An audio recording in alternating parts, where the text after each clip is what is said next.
When focusing on the flood insurance product, it is helpful to understand how and why the flood program was created. Prior to 1968, there was no established flood program, and the topic of planning for and the prevention of flooding was not common. Congress realized that flooding events were a drain on resources not only for the consumer, but for the government as well. Congress wanted a program that would help lessen the strain on resources for both consumer and the government. They also wanted a program that would be available to everyone in all areas. Congress also realized that a vehicle in which to encourage communities to consider the hazard of flooding and put flood mitigation measures in place was needed. The first step towards that goal was when Congress passed the National Flood Insurance Act of 1968.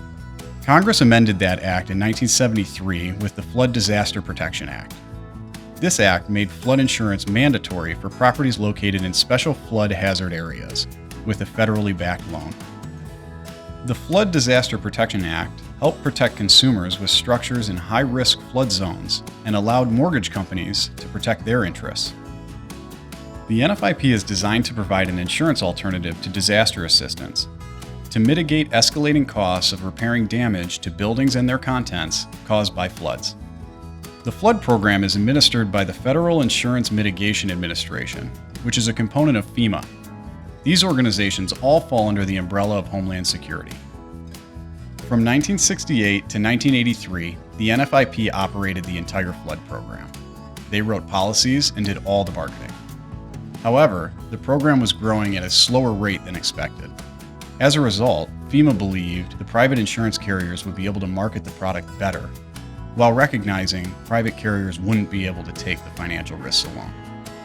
In 1983, the Write Your Own program was established. This program is a combined effort between the federal government and the private insurance carriers.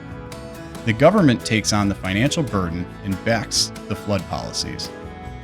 In return, the NFIP allows the private insurance carriers to sell flood coverage nationwide on the private insurance carrier's paper with the private company's branding. The private insurance carriers must agree to follow the rules the NFIP establishes. This became the start of the Write Your Own program as we know it today.